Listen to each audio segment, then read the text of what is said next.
Esperanza en medio del sufrimiento. Un estudio inductivo en las cartas del apóstol Pedro con el pastor Víctor Manuel Buitrago Cruz. Bienvenidos a este apasionante estudio en la palabra de Dios. Bienvenidos a nuestra lección número 7 de Primera de Pedro inductivo. Me alegra una vez más compartir con usted estos estudios de la palabra de Dios. Vamos a orar. Padre, gracias por el privilegio de estudiar tu palabra. Estamos seguros de que si tú no nos ayudas y si tú no nos das la sabiduría necesaria, estos estudios se pueden quedar solamente en la parte intelectual, pero esa no es nuestra intención, ese no es nuestro deseo. Queremos que cada parte, Señor, de lo que vamos a estudiar se haga vida en nosotros. Por eso te rogamos que nos ayudes en esta lección. En el nombre de Cristo Jesús. Amén y amén. Muy bien, entonces entremos a nuestra lección número 7 de primera carta de Pedro inductivo. Vamos a estudiar el capítulo 3 del versículo 1 hasta el versículo 7 y voy a empezar leyendo los versículos 1 y 2. Asimismo, vosotras mujeres estad sujetas a vuestros maridos, para que también los que no creen a la palabra sean ganados sin palabra por la conducta de sus esposas, considerando vuestra conducta casta y respetuosa. ¿Qué quiere decir estar sujeto? Esta es la primera pregunta en nuestras ayudas visuales. ¿Qué quiere decir estar sujeto? ¿De qué manera una esposa puede estar sujeta o debe estar sujeta a su marido? Yo sé, escúchenme lo que les quiero decir. Yo sé que en esta época hablar de sujeción y de sometimiento de la mujer al hombre es un poco considerado como machista. Pero la Biblia no es machista. Si usted lee con detenimiento los evangelios, usted va a encontrar que el Señor Jesucristo se encargó de subir de nivel a la mujer y ponerla en un lugar especial. Hay que mirar cuando él se encontró con la samaritana en Juan 4. Hay que mirar los encuentros que tenía con Marta y María, las hermanas de Lázaro. Hay que saber que quienes sostenían el ministerio del Señor Jesús eran mujeres. Luego el apóstol Pablo, que quizás es uno de los que más ha sido acusado de ser machista, cuando usted lee en las epístolas, por ejemplo, especialmente la epístola a los romanos, en el último capítulo, usted va a encontrar la cantidad de saludos que él hace a mujeres, el reconocimiento que él hace a mujeres. Entonces, esta parte que vamos a estudiar ahorita de Pedro no tiene en ningún momento un tinte machista, por lo menos no creo yo que sea así, y desde luego que esa no es mi intención. Estar sujeto significa alinearse bajo de, es decir, subordinarse, someterse, obedecer, someterse al control de otro, rendirse a la exhortación o al consejo de. Una esposa debe estar sujeta a su marido de manera voluntaria. Nunca el marido debe obligar, insistir o presionar para que su esposa se sujete a su consejo o a sus órdenes.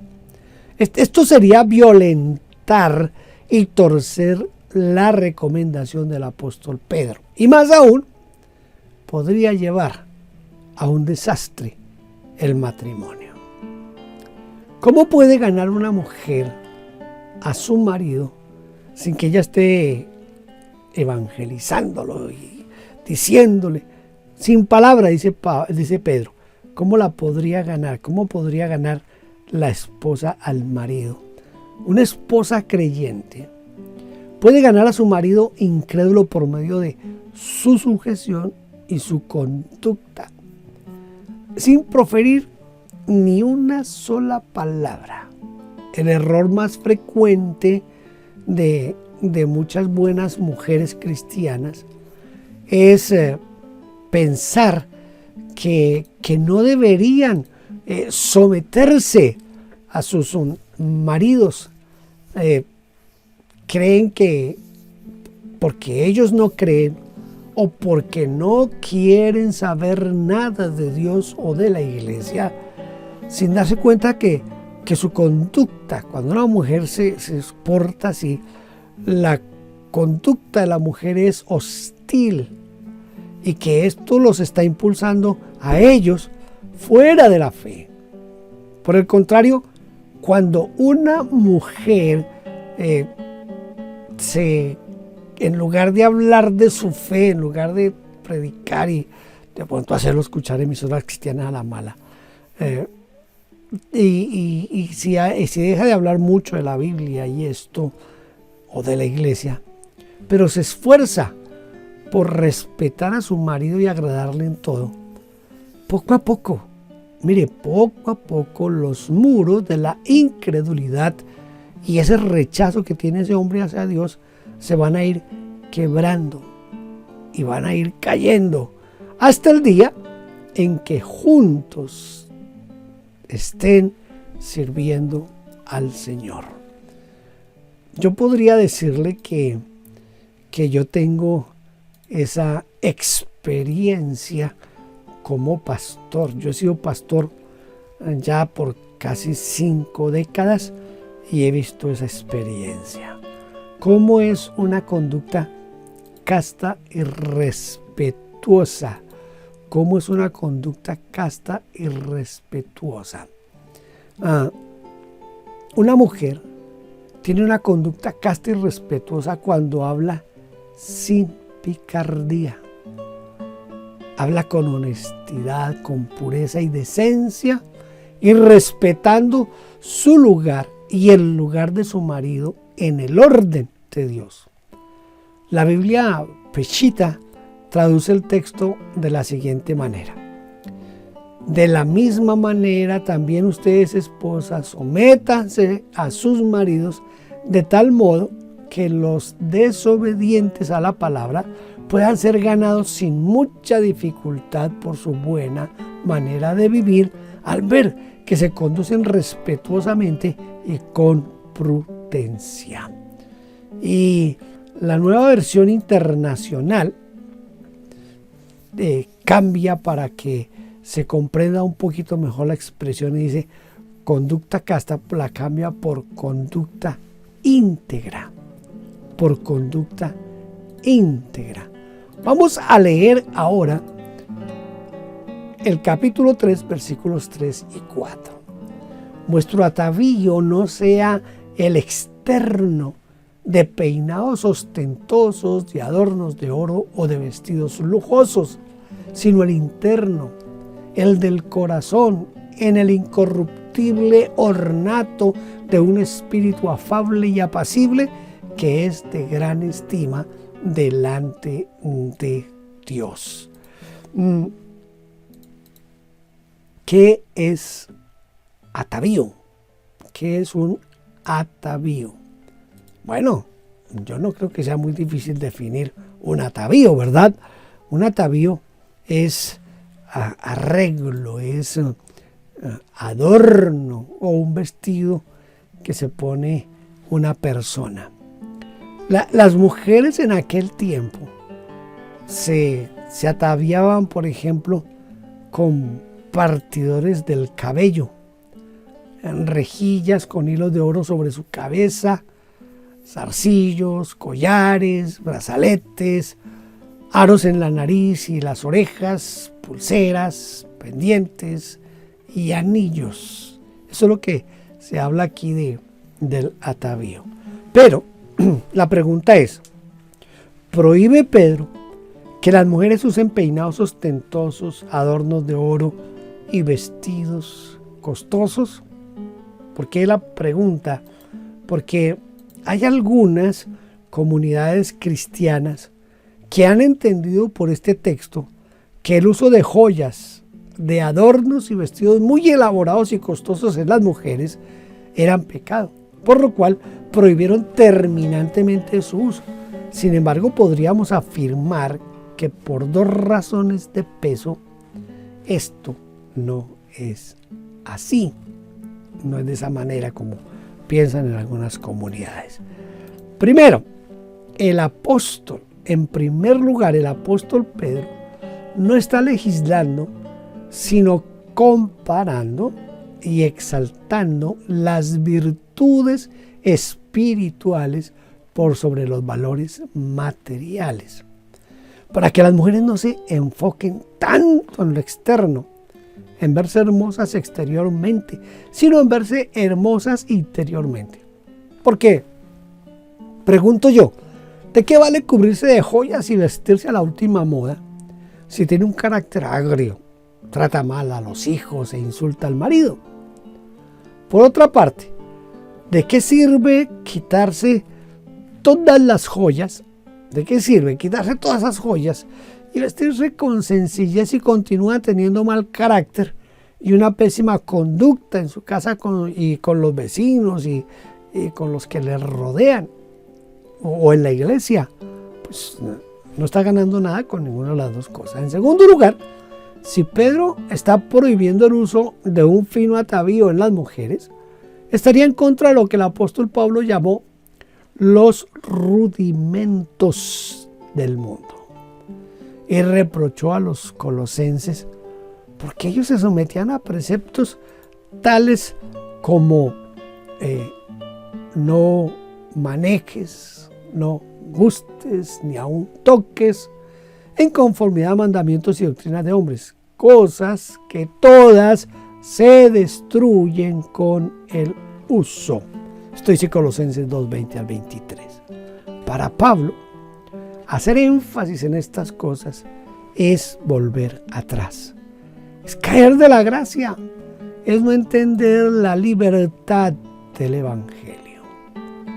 Pero aquí Pedro también nos habla de algo, el ornato. ¿Qué significa el ornato? El ornato, ¿qué significa? Significa adorno. Es el ornamento que sirve para embellecer a las personas. ¿Qué cosas son realmente de gran estima delante de Dios? Hay dos cosas que son de gran estima delante de Dios. Estas cosas son el ornato incorruptible que embellece a todas las mujeres. Primero, Dios estima grandemente que las mujeres tengan un espíritu afable. La palabra afable quiere decir agradable, suave en el trato, dulce. Con un espíritu afable, una persona muestra amabilidad, sencillez, simpatía, franqueza, bondad. En segundo lugar, Dios estima grandemente un espíritu apacible. Ser apacible es tener buen temple, ser manso, dulce y agradable en el trato y en la forma de ser. Note que, según lo que acabamos de ver, el apóstol Pedro no esté prohibiendo el uso de esas cosas de ninguna manera. Vamos a leer los versículos 5 y 6. Porque así también se ataviaban en otro tiempo aquellas santas mujeres que esperaban en Dios, estando sujetas a sus maridos, como Sara obedecía a Abraham, llamándole Señor, de la cual vosotros habéis venido a ser hijas, si hacéis el bien, sin temer ninguna amenaza.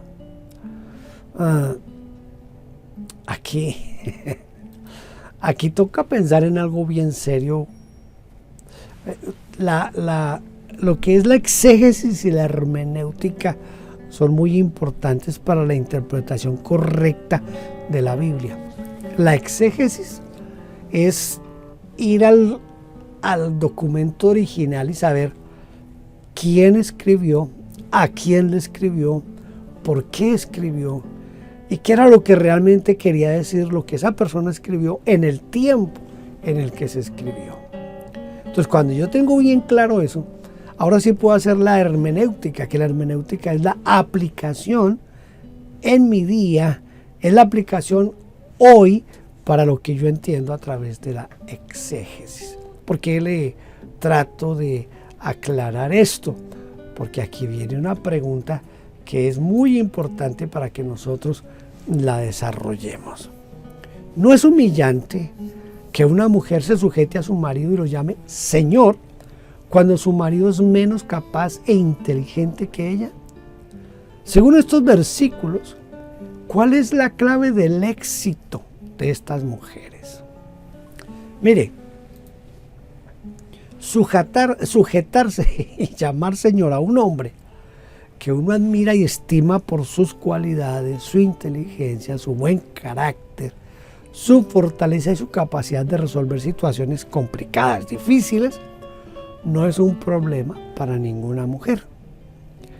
La dificultad aparece cuando se le pide que se sujete a un marido del cual se ha decepcionado porque es terco, impulsivo, toma malas decisiones o es poco inteligente.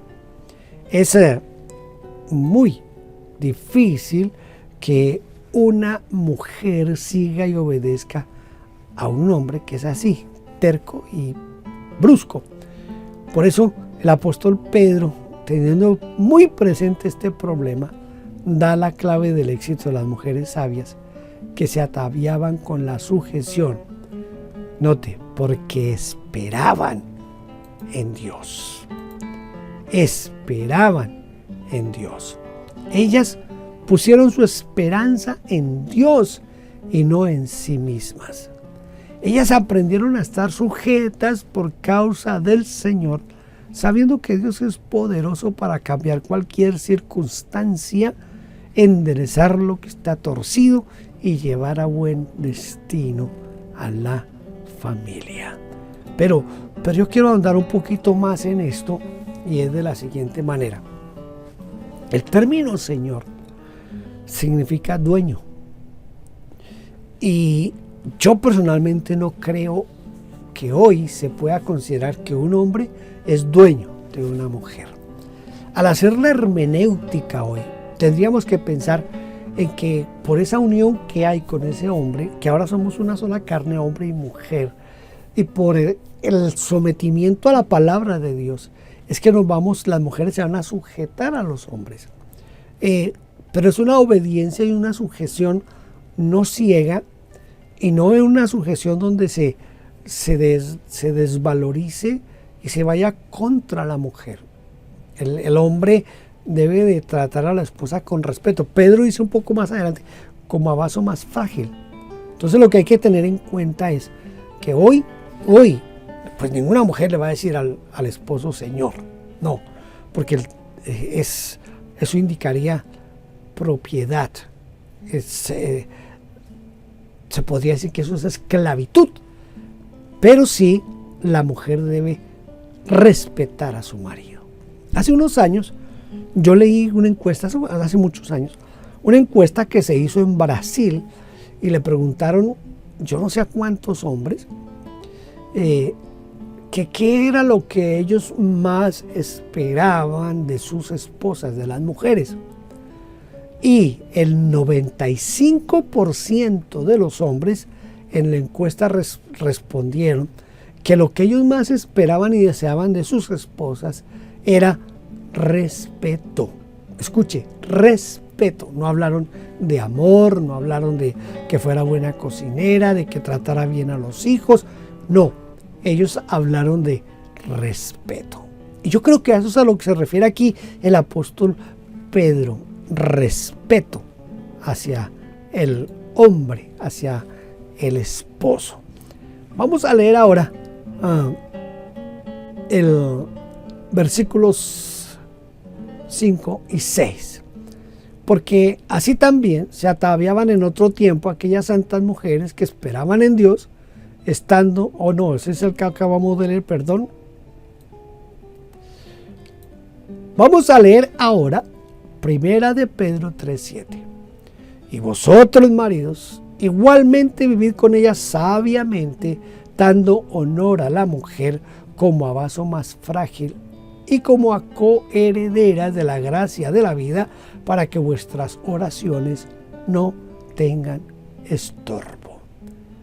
Entonces, ¿qué significa vivir sabiamente? ¿Qué significa vivir sabiamente? Vivir sabiamente es vivir con conocimiento, experiencia y reflexión para lograr un buen juicio sobre lo que está bien y lo que está mal, como así también para resolver problemas, conflictos, lograr las metas y saber aconsejar. La sabiduría está asociada con la prudencia, está asociada con el sentido común, con la moderación, el dominio propio y la relación constructiva con otros. ¿Cómo entonces debe tratar un marido a su esposa? Un marido, si quiere ser sabio en su matrimonio, debe hacer dos cosas en el trato con su esposa. Primero, debe valorarla mucho y tratarla con delicadeza, dando honor a la mujer como a vaso más frágil. Mire, la Nueva Biblia Española dice, respecto a los maridos, tengan tacto en la vida común, mostrando consideración con la mujer por ser de constitución más delicada. Bueno, yo sé que para algunos esa traducción no estaría de lo mejor, pero es para que tengamos una idea a qué se refiere Pedro con esto del vaso más frágil. Segundo, cada marido debe considerar a su esposa como coheredera de la gracia de vida. La palabra coheredero significa que es heredero junto con otro, es decir, que es llamado para recibir una herencia con otro. Esto que hoy parece tan obvio y a nadie se le ocurriría que las mujeres no son capaces de recibir la gracia de la vida. Cuando Pedro escribió estas líneas, algunos en su tiempo creían que la mujer era un ser inferior al hombre y la consideraban como un objeto que podía comprarse o venderse. Se prohibía a las mujeres que leyeran la Biblia, o sea, la Torá. Una sentencia del Rabí Eliezer, por ejemplo, decía: quien enseña la Torá a su hija, le enseña el libertinaje. Y otra decía: vale más quemar la Torá que transmitirla a las mujeres. ¿Cómo le parece? Ni en el templo ni en las sinagogas se les permitía estar con los hombres. Había un enrejado que las separaba. Las mujeres fueron prácticamente excluidas del culto. Por lo tanto, siendo este el estado de las mujeres, no sería extraño que algunos pensaran que sus esposas tendrían un grado inferior en el reino de los cielos. Esto es un asunto que desmiente y corrige aquí el apóstol Pedro. Las mujeres tienen el mismo estatus que los hombres. Ellas, igual que los hombres, son coherederas de la gracia de la vida. ¿Qué puede estorbar las oraciones de un hombre casado? Mire, yo quiero que usted preste bien atención a esta parte, por favor, sobre todo usted si es hombre y es casado y está tomando estas lecciones. Mire lo que pasa aquí. Las oraciones de un hombre casado pueden ser estorbadas, o es decir, no escuchadas por Dios, si ha maltratado a su esposa o ha sido rudo con ella o un bruto al decirle cosas hirientes. En otras palabras, si no la ha tratado con consideración y delicadeza, pero también sus oraciones pueden ser estorbadas si la menosprecia y no tiene en cuenta que ella también es coheredera de la gracia de la vida.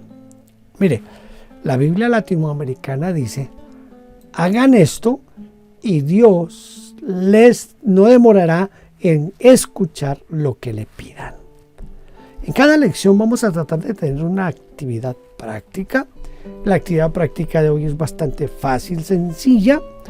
¿Qué es lo que vamos a hacer? Vamos a dedicar un tiempo de oración para interceder a favor de los matrimonios de la iglesia o de los matrimonios que conocemos, de nuestros amigos, de nuestros vecinos, para que Dios les conceda sabiduría para lograr una convivencia hermosa, sana y feliz. Que Dios los ayude a poner en práctica los consejos que hemos aprendido hoy para formar familias estables que dejan un modelo a seguir para las futuras generaciones. Y también pues vamos a aprender un texto de memoria. Hoy vamos a memorizar 1 de Pedro capítulo 3 versículo 7. Vosotros maridos igualmente vivid con ella sabiamente, dando honor a la mujer como a vaso más frágil y como a coheredera de la gracia de la vida, para que vuestras oraciones no tengan estorbo. Como usted está viendo esto a través de YouTube, a través de nuestra página web, yo no sé por dónde lo está viendo, detenga el video o ya termine la lección en este momento, o al terminar la lección, abra su Biblia y trate de memorizar 1 de Pedro 3:7. Está fácil. Y vosotros, maridos, igualmente vivid con ella sabiamente, dando honor a la mujer como a vaso más frágil y como a coherederas de la gracia de la vida, para que vuestras oraciones no tengan estorbo. No es nada difícil, ¿verdad? Muy bien, hemos llegado al final de nuestra lección número 7. Espero verlos en la próxima lección y hasta ese tiempo deseo que Dios les bendiga abundantemente. Muchas bendiciones.